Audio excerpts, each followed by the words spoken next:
Tapi kisah itu berulang kedua kali sudah guys. Malam kedua sudah. Jadi apa yang berlaku guys? Baru dia kasih cerita.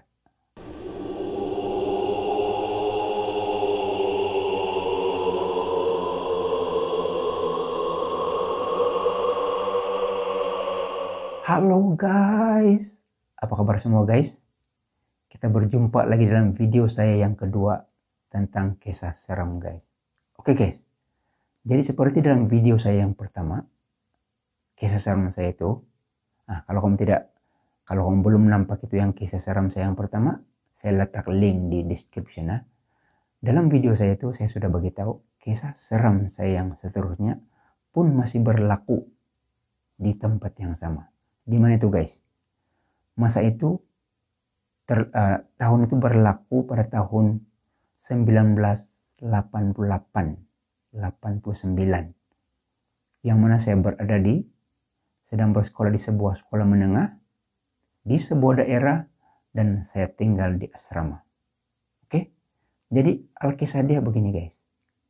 Dalam sebuah dom itu lebih kurang ada 12 orang. Ada 12 orang. Jadi masa itu ada seorang kawan kami nih, kalau tidak silap tingkatan 2 kalau tidak silap lah guys. Dia ini memang datang dari daerah yang jauh dari Pekan guys. Jadi bila dia datang ke Pekan, macam Pekan yang sedang kami bersekolah itu, dia mungkin macam satu kejutan. Oke? Jadi itulah macam dia, mungkin bagi pendapat saya, dia suka meneroka. Oke, dan untuk makluman semua, sekolah saya ini betul-betul berdepan dengan tanah perkuburan. Bayangkan guys, sekolah, jalan raya, tanah perkuburan. Tiada lagi halangan. Keluar aja dari sekolah, dari pintu sekolah, confirm seluas-luasnya kuburan guys. Jadi macam hari-hari kami nampak itu kuburan, kan macam tiada sudah apa-apa yang pelik. Ada upacara yang pengkebumian kah? Kami nampak yang van apa semua yang mengantar, yang mengurus semua itu dengan dia punya ahli keluarga. Memang di depan mata kami lah guys. Kalau kan macam yang orang bilang macam yang pemerhatian itu kan macam yang biasa sudah guys. Macam yang bukan lagi kisah sedih.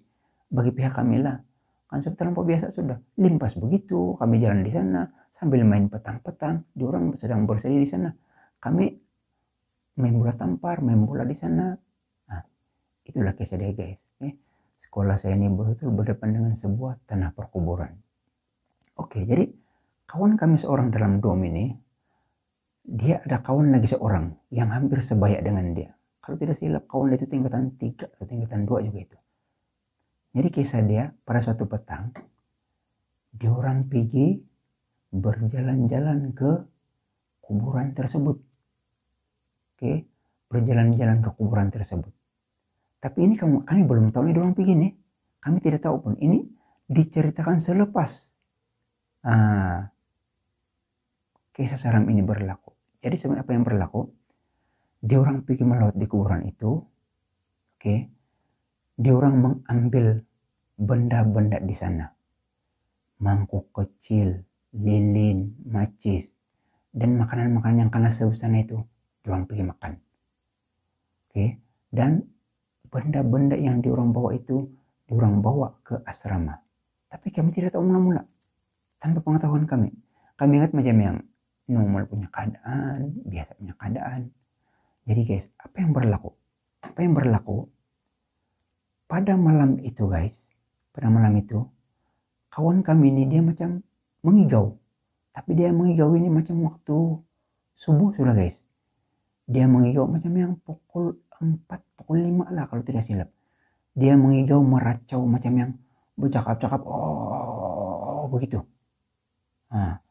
Kalau tidak silap hari itu hari Jumat itu guys, kalau tidak silap lah. Sebab nanti lepas balik dari sekolah, kami berborak lagi pasal itu dan kawan-kawan saya akan pergi sembahyang Jumat. Saya ingat hari Jumat. Jadi malam kejadian itu kan yang subuh saya bilang tadi itu. Yang tiba-tiba kawan kami nih, dia meracau, bercakap-cakap. Tapi kami tidak tahu kisah di orang sebenarnya. Jadi apa yang berlaku?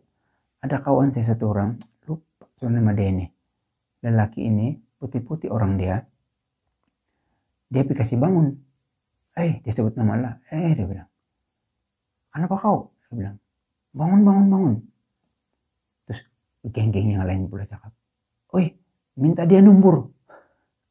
Gila kayak tiba-tiba pergi minta numbur. Jadi dia tanya lah, dia sebut nama, bagi kami numbur. Saya terperanjat guys, masa itu memang saya sudah bangun lah, tapi belum lagi bangkit dari, maksudnya belum lagi bangun dari katilah, sudah sadar lah. Betul itu orang sebut nomor guys. Jadi kami bilang, dia ini main-main ini, kasih kena kita aja. Tapi sebenarnya tidak guys, betul dia memang macam yang kena kacau. Oke, jadi dia teman terbangun, pas itu kami sedia-sedia untuk mau pergi sekolah, kan pergi kelas masa itu pagi itu, prepare semua. Balik dari sekolah, yang lebih kurang pukul 11 lebih sudah saya bilang, balik sudah dari sekolah. Itu timbul lagi cerita itu balik. Saya bilang, apa hal kau semalam itu tadi pagi macam yang kau bercakap lain betul, macam yang kami tidak paham apa kau cakap. Jadi itu kawan bilang, saya rasa macam saya karena kacau, dia bilang, macam saya karena bawa di satu tempat yang ramai orang, dia bilang, macam dia orang mau kejar saya, dia bilang. Oke, jadi kami pun itu aja, habis itu cerita macam yang jalan masing-masing berpisah. Oke. Tapi guys, malam itu berulang lagi, tapi lebih awal lah, lebih kurang dalam pukul 10, pukul 11 malam. 10-11 malam itu dia hari itu free night kan, yang hari Jumat itu free night, jadi masing-masing pergi tengok TV, pergi berjumpa kawan. Jadi masa yang pukul 11, pukul 12 macam itu, macam yang orang mau tidur sudah, mau tutup lampu sudah, itu dia buat hal lagi guys. Begitu juga bercakap-cakap dan lagi teruk sampai teguh yang katil macam dia. Begitulah. Jadi mula-mula kami ada juga kawan kami yang sudah macam yang lelap-lelap tidur sudah Dan kalau bisa keliling itu masih ada lagi bunyi-bunyi orang belum tidur lah, sebab free night. Jadi dia macam gaya itu kan macam sesuatu yang macam dia takut Dia macam begitu. Lepas itu kami pergi tengok dia lah. Kenapa kau? Terus yang kawan-kawan lain pun pergi tempat dia lah. Kenapa kau? Suruh dia bangun, kasih duduk. Tapi dia tidak teriak, dia cuma macam begitu bukan yang begitu, tidak, bukan sampai macam karena histeria.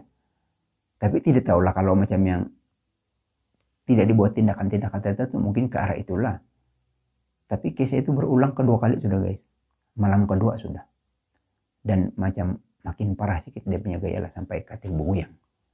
So dia macam meronta sedikit. Jadi apa yang berlaku guys, baru dia kasih cerita. Dia kasih cerita kami yang Al-Kisah dia orang sama si Anu itu, seorang lagi itu, dia orang pergi berjalan-jalan di kuburan petang yang hari Kamis. Dia orang pergi berjalan-jalan, dia orang ambil macis, dia orang ambil itu mangkuk kecil. Kamu tahu guys, itu mangkuk kecil itu tempat dia orang itu menyembah apa kan, bayangkan itu. Lepas itu lilin dia orang ambil, makanan-makanan yang kena serve sana, gula-gula dia orang pingap guys. Bayangkan saja. Tidak cukup dengan itu, dia orang bawa itu mangkuk balik pergi asrama guys, letak di dom mangkali, di almari mangkali. Patutlah kena kacau sampai sana guys. Tapi syukurlah dia aja kena kacau, kami tidak kena kacau. Tapi entahlah, mungkin kalau berterusan kami pun mungkin kena kan lama-lama. Palis.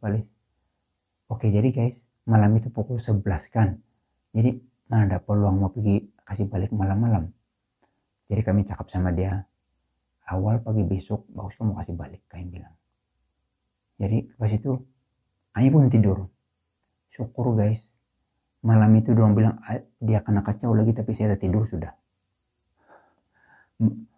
Dia kawan saya bilang, kau pun kena kasih bangun bahasa malam. Sebab dia kena lagi satu kali, dia bilang yang tengah malam sudah, tapi kau tidur mati sudah, bilang manalah saya tahu lagi.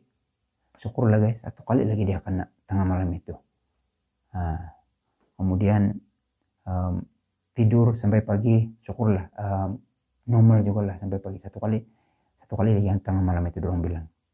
Tapi mungkin pun kalau ikut cerita kawan saya nih, dia bercakap jadi dia bilang terus dorong pukul itu katil, terus dia berhenti balik dorong bilang. Jadi dia buat hal lagi, kasih pukul lagi tuh katil. Jadi macamnya dia dia terbangun dulu kan. Jadi dia stay di balik dorong bilang. Oke. Awal pagi itu nampak di jalan, kami suruh dia kasih balik yang benda-benda dia bawa itu. Dan syukur guys, selepas itu tiada sudah kejadian yang berlaku yang di dom kami itulah. Jadi saya sangat bersyukur juga yang tamat itu episode tamat sampai di sana bah. Kalau tidak, palis akan jadi yang lebih besar lah. Kalau lebih besar maksudnya menyeluruh satu asrama kah. Kalau itu pergi dom perempuan lagi kayak saya itu, saya pun takut sudah. Nasib syukur sangat. Selepas orang kasih balik benda itu kan, habis itu cerita, tutup itu cerita di sana. Jadi ini untuk pengajaran kita bersama lah guys. Sebenarnya kan itu kesilapan itu terletak dalam diri kita sendiri bah. Bila kita pergi kacau begitu, bayangkan saja, diorang pun rasa terganggu, memang pun diorang akan membalas kita kan. Lagipun tujuan diorang pergi sana macam tiada bah, saja pergi mengacau, saja pergi bersukaria macam itu, sengaja pergi begitu. Jadi bayangkan saja kalau kita sendiri pun kena kacau, kita pun marah. Orang pun kena kacau, diorang kena lah, diorang bawa itu benda itu, mangkali itu tempat kasih minum itu atau tempat diorang menyembala kan, sampai bawa di dom. Nah, karena ikut pergi sana, jadi saya sangat bersyukur sangatlah sebab tamat di situ. Dan kita sama-sama mengingatkan diri sendiri lah guys, kan, walaupun kita semua ada agama, ada kepercayaan masing-masing, tapi kita perlu adab itu guys. Kita anggap saja yang kita perlu tunjukkan juga tata susila sama orang-orang lain itulah. Begitu guys. Semoga hidup kita senantiasa diberkati, kita senantiasa dirahmati kan, dan boleh mencapai apa yang kita impikan kan guys. Oke guys, tentunya kamu pun ada kisah yang lebih kurang macam itu atau mungkin yang lebih hebat dari itu guys kan. Jadi sekian saja kisah saya untuk kali ini guys, dan jangan lupa saksikan nanti ada kisah saya lagi yang seterusnya. Tapi kisah saya untuk di sekolah itu setakat 2 saja guys. Itu saja selama saya bersekolah di sana, itu saja yang saya alami di sana. Mungkin kawan-kawan lain di sana ada juga yang alami lah, tapi saya syukurlah itu saja. Yang ini saya dengan yang video saya yang pertama yang saya alami selama saya bersekolah di sana. Yang betul yang di depan mata saya lah. Oke guys, semoga kita berjumpa dalam video nanti yang akan datang. Apa video saya lah, video seram kah, video yang apa itu kisah-kisah lain kah. Jadi sila ikuti. Oke guys, sentiasa bersyukur dengan apa yang kita ada, sentiasa berusaha untuk memajukan diri sendiri, keluarga dan masyarakat. Dan guys, hidup kita ini macam itu roda, sentiasa berpusing-pusing guys. Kadang-kadang waktu kita senang, kita lupa orang lain, kita lupa bersyukur kepada Tuhan kan. Bila kita susah sudah merengek, sudah baru ingat, oh Tuhan begini nih. Siapa yang mau cakap itu guys? Saya sendiri melakukan kesilapan macam itu. Bila senang-senang tidak sakit, oh tidak ingat Tuhan, tidak ingat orang lain. Tapi bila sakit, berlututlah kau menyembah. Jadi inilah ingatan untuk saya sendiri lah guys. Sentiasa bersyukur saya bilang tadi itu. Masa kita senang, masa kita susah, bersyukurlah. Dan masa kita senang, pandanglah orang di bawah. Karena satu hari nanti mungkin kita akan berada di bawah. Dan masa itu kita perlukan pertolongan orang lain. Oke, jadi guys, terima kasih sekali lagi. Bye bye. Peace. Jumpa di video yang akan datang.